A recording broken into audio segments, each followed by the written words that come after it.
এই রমজানে একটি নামাজের কথা বলবো, শত কষ্ট হলেও এই নামাজটা আপনি ছাড়বেন না, একবার হলেও এই নামাজটা আপনি পড়বেন। নবীজি এই নামাজের এত গুরুত্ব দিতেন, নবীজি বলেছেন জীবনে একবার হলেও তুমি নামাজটা পড়বে। এই হাদিসটি ইবনে মাজাহ শরীফের, তিরমিজি শরীফের এবং আবু দাউদ শরীফের 1297 নম্বর হাদিসের মধ্যে এই হাদিসটা বর্ণনা হয়েছে এই নামাজের কথা। নবীজি তার চাচা আব্বাস রাদিয়াল্লাহু তাআলা আনহুকে ডাক দিয়ে বলছেন, চাচা আমি আপনাকে এমন একটি নামাজের কথা বলছি, এই নামাজটা আপনি প্রতিদিন একবার হলেও আপনি আদায় করবেন। চাচা যদি প্রতিদিন সম্ভব না হয়, অন্তত সপ্তাহে একবার হলেও আপনি নামাজটা পড়বেন। যদি সপ্তাহে সম্ভব না হয়, তাহলে আপনি মাসে অন্তত একবার এই নামাজটা আদায় করবেন। চাচা যদি মাসেও আপনার পক্ষে কষ্টকর হয়ে যায়, বছরে একবার পড়বেন। যদি বছরেও না পারেন, জীবদ্দশায় অন্তত একবার হলেও নামাজটা পড়বেন। কারণ এই নামাজটা এত পাওয়ারফুল নামাজ। এই নামাজটা আদায় করার কারণে আপনার প্রকাশ্যে অপ্রকাশ্যে যত গুনাহ করেছেন, আপনার ইচ্ছায় অনিচ্ছায় যত গুনাহ করেছেন, আপনার অতীত জীবনে যত গুনাহ করেছেন, সব গুনাহ আল্লাহ আপনাকে ক্ষমা করে দিবে। চাচা এই নামাজটার নিয়মটা একটু ব্যতিক্রম। এই নামাজটাকে বলা হয় সালাতুত তাসবিহ। এই নামাজের মধ্যে অতিরিক্ত কিছু তাসবিহ পাঠ করতে হয়। সুবহানাল্লাহ, আলহামদুলিল্লাহ, লা ইলাহা ইল্লাল্লাহ, আল্লাহু আকবার। এই চারটা তাসবিহ একত্রিত করে সুবহানাল্লাহি ওয়াল হামদুলিল্লাহি ওয়া লা ইলাহা ইল্লাল্লাহু আল্লাহু আকবার, এই তাসবিহগুলো, এই বাক্যগুলো এখানে পাঠ করতে হয়। 4 রাকাত বিশিষ্ট এই নামাজ সালাতুত তাসবিহ 4 রাকাত পড়তে হয় এক নিয়তে। 4 রাকাত নামাজে প্রতি রাকাতে 75 বার করে করে মোট 300 বার এই তাসবিহটা পাঠ করতে হয়।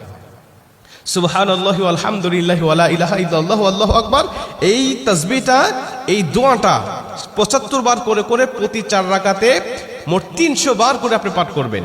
কি নিয়মে পাঠ করবেন আমি আপনাকে নিয়মটা শেখাচ্ছি। আবু দাউদ শরীফের 1297 নম্বর হাদিসের মধ্যে যে নিয়মটা এসেছে, আমি এই নিয়মটা আপনাকে শেখাচ্ছি। আমাদের সমাজে আর বেশ কিছু মানুষ বেশ কিছু নিয়ম বলে, কিন্তু আমি আপনাকে হাদিস থেকে সরাসরি নিয়মটা জানাচ্ছি। এটা আপনি রেকর্ড করে নেন, খাতা কলম থাকলে লিখে নেন। প্রয়োজনে এটা যেহেতু সোশ্যাল মিডিয়াতে যাবে, ফেসবুক ইউটিউবে যাবে, এটা আপনি সেভ করে নিজ আইডিতে শেয়ার করে রেখে দিবেন, যাতে আপনিও শিখতে পারেন, অন্য মানুষকে শেখাতে পারেন। আপনার শেখানোর কারণে কেউ যদি নামাজটা আদায় করতে পারে, ও যে সওয়াবটা অর্জন করবে, সওয়াবের একটা অংশ আল্লাহ আপনার আমলনামায়ও দান করবে। এজন্য এগুলো মানুষের কাছে ছড়িয়ে দিবেন যত সম্ভব হয়।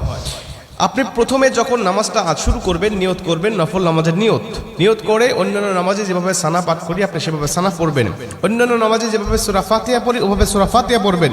অন্যান্য নামাজে সূরা ফাতিহার পরে যেভাবে সূরা মিলান ওইভাবে সূরা মিলাবেন। সূরা মিলানোর পরে রুকুতে যাবার আগে দাঁড়ানো অবস্থায় আপনি 15 বার এই তাসবিহটা পাঠ করবেন। সুবহানাল্লাহি ওয়াল হামদুলিল্লাহি ওয়া লা ইলাহা ইল্লাল্লাহু আল্লাহু আকবার। এই তাসবিহটা পাঠ করলেন 15 বার।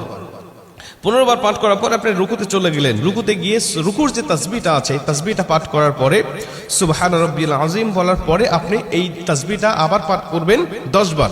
সুবহানাল্লাহি ওয়াল হামদুলিল্লাহি ওয়া লা ইলাহা ইল্লাল্লাহু আল্লাহু আকবার। এই 15 বার আর 10 বার 25 বার। এরপরে আপনি রুকু থেকে উঠে দাঁড়ালেন, দাঁড়ানোর অবস্থায় আপনি আবারও 10 বার পাঠ করবেন। তাহলে হলো 10 আর 25 35 বার। এরপরে আপনি রুকুতে চলে যাবেন। রুকুতে গিয়ে রুকুর তাসবিহটা পাঠ করার পরে আবারও পড়বেন 10 বার।